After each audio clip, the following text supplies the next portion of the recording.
अब कहानी अब आप समझिए कि दोस्त दोस्त ना रहा है, यही तो हो रहा है।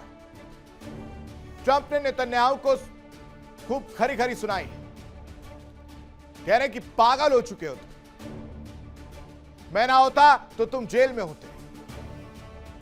फोन पर फटकार लगाइए, दोनों की फोन कॉल आप समझिए। वार्ता से सैन्य अभियान नहीं रुकेगा, नेतन्याहू समझाने की कोशिश कर रहे हैं, लेकिन डोनाल्ड ट्रंप सुनने को कहा तैयार है। वो कह रहे हैं कि नहीं, मैं ना होता तो तुम जेल में होते। उधर नेतन्याहू अपनी बात रखे जा रहे, कह रहे हैं आईडीएफ ऑपरेशन जारी रहेगा मिस्टर प्रेसिडेंट।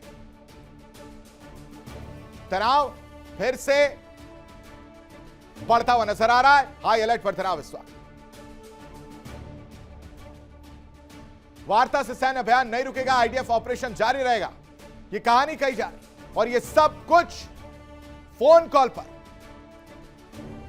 लेकिन नेतन्याहू की बेरूत पर हमले की चेतावनी के बीच हिजबुल्लाह नहीं रुका तो जवाबी कार्रवाई तय है, ये कहते हुए नेतन्याहू नजर आ रहे हैं। बड़ी जानकारी आपको बता रहे हैं, कह रहे हैं कि दक्षिणी लेबनान में इजरायली सैन्य गतिविधियां तेज रहेंगी।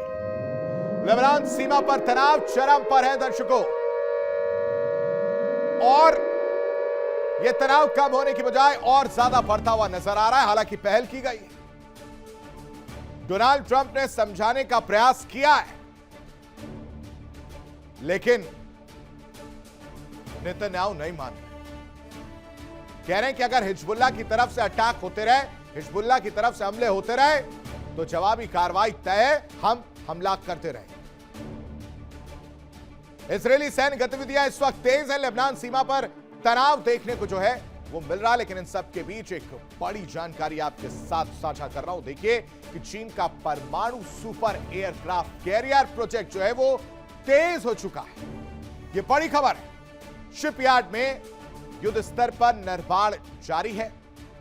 हिंद प्रशांत में इसको लेकर रणनीतिक तनाव बढ़ता हुआ नजर आ रहा है, यानी चीन ने एक बार फिर ऐसा कदम उठाया है जिसने वॉशिंगटन से लेकर टोक्यो, मनीला और नई दिल्ली तक रणनीतिक हलकों की नींद उड़ा दी। सैटेलाइट तस्वीरों ने खुलासा कर दिया कि चीन अपने पहले परमाणु संचालित सुपर एयरक्राफ्ट कैरियर के निर्माण में युद्ध स्तर पर जुटा हुआ है, पूरी तैयारी के साथ लगा है। ये सैटेलाइट तस्वीरें चीख चीख कर कह रही। और दर्शकों, ये सिर्फ एक युद्धपोत नहीं बल्कि समुद्र पर चीन के वर्चस्व की सबसे बड़ी घोषणा है।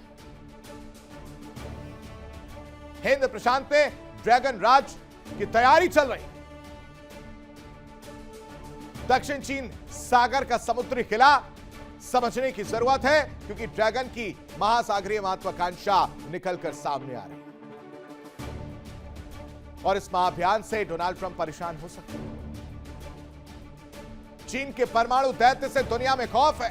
घातर फाइटर जेट से फुजियान पहले से ही लैस है, और उसी की तरह ही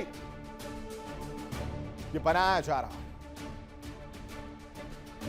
कई मायनों में फुजियान परमाणु कैरियर बेहद खास है, उसी की टेक्नोलॉजी यूज की जा रही है, उसी का डिजाइन यूज करने की बात आ रही है।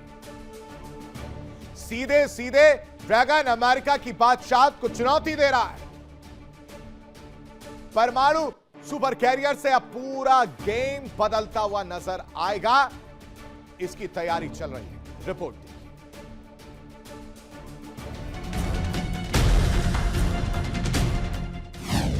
समंदर पर साम्राज्य, दुनिया पर दबदबा, ड्रैगन का सबसे बड़ा दांव। दक्षिण चीन सागर की लहरों के नीचे बारूद बिछ चुका है। आसमान में जंग के बादल मंडरा रहे हैं, और चीन अपने सबसे खतरनाक समुद्री हथियार को तैयार कर रहा है।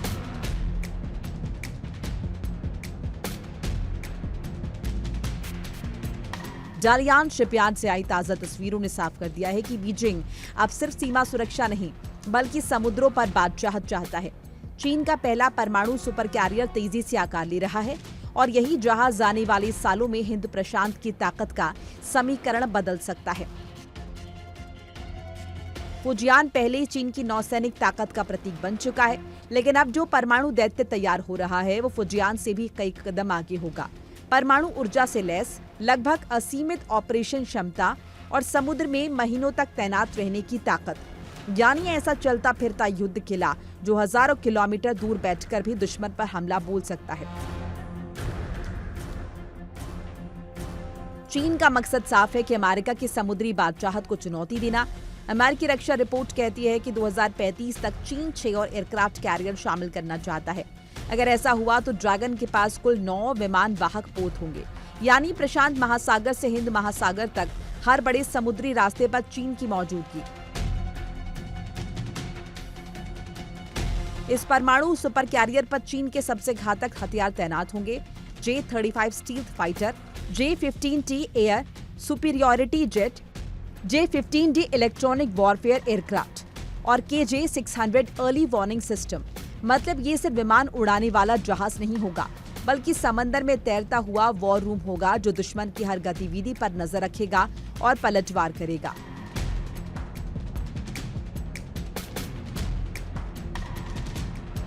जानकार मानते हैं कि चीन एक तीर से 2 शिकार करना चाहता है। परमाणु सुपर कैरियरों से दूरदराज के महासागरों में सैन्य दबदबा और पारंपरिक कैरियरों से क्षेत्रीय अभियानों में ताकत का प्रदर्शन, यानी हिंद महासागर हो, मिडिल ईस्ट हो या प्रशांत क्षेत्र, ड्रैगन हर मोर्चे पर अपनी मौजूदगी दर्ज कराना चाहता है। सबसे बड़ा सवाल दक्षिण चीन सागर को लेकर है। बीजिंग पहले कृत्रिम द्वीपों और सैन्य ठिकानों का जाल बिछा चुका है। अब अगर परमाणु सुपर कैरियर भी इस रणनीति का हिस्सा बन गया तो ताइवान, जापान, फिलीपींस और वियतनाम पर दबाव कई गुना बढ़ सकता है।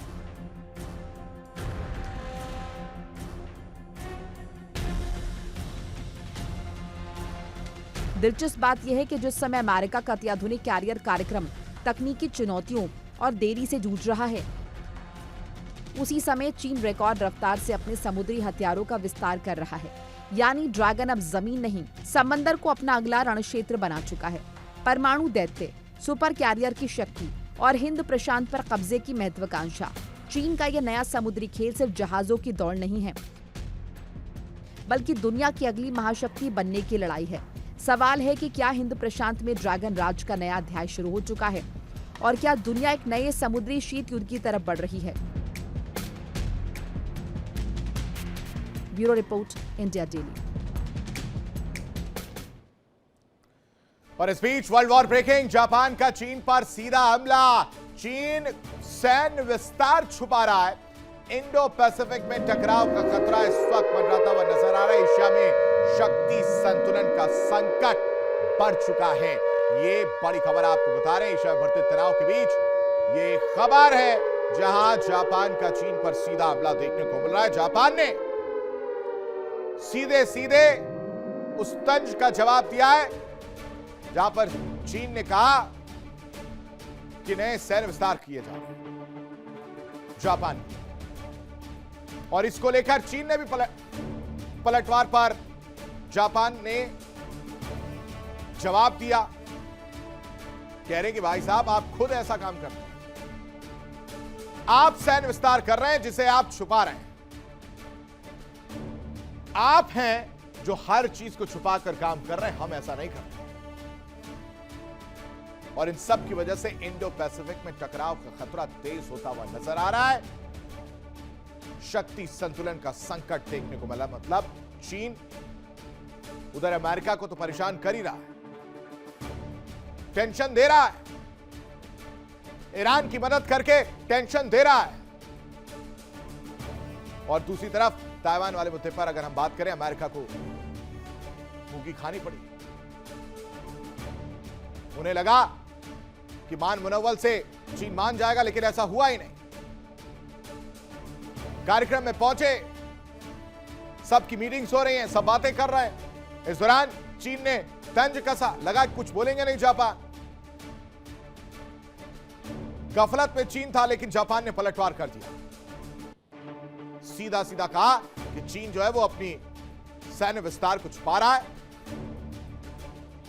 बता ही नहीं रहा, और उल्टा चोर कोतवाल को डांटे वाली कहानी देखने को मिल रही। हम पे लांछन लगाया जा रहा है।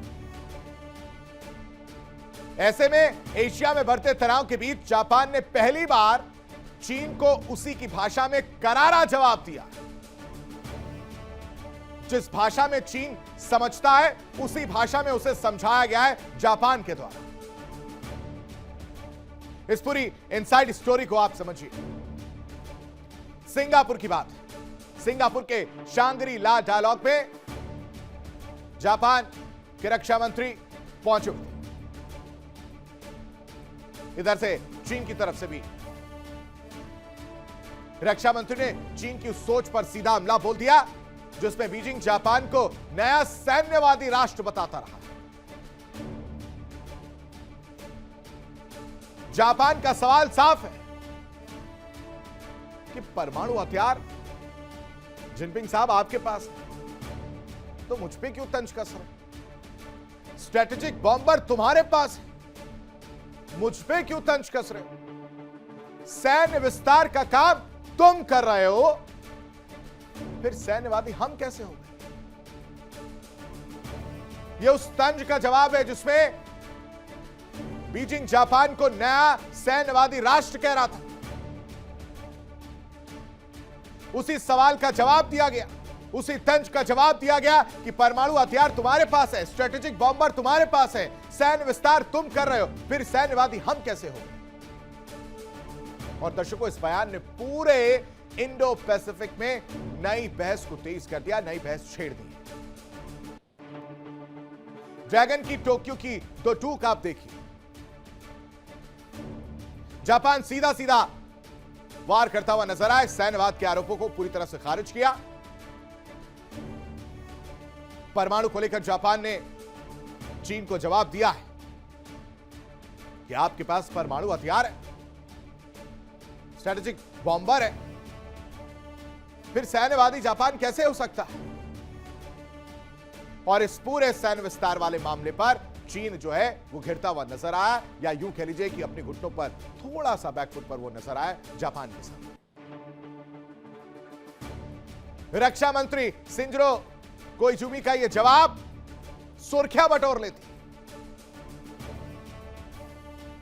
जापान के पास परमाणु हथियार नहीं है, लेकिन चीन के पास है। चीन के पास है, और यही तो कहानी थी, यही तंज था जो चीन ने जापान पर कस दिया। ताइवान को लेकर पूरा माहौल दर्शकों एक बार फिर से देखिए इंडिया डेली 24/7 अब आपके स्मार्ट टीवी पर। इंडिया डेली मौजूद है सभी डिजिटल प्लेटफॉर्म पर लाइव और लगातार। इंडिया डेली 24/7 हर दिन राष्ट्र को समर्पित।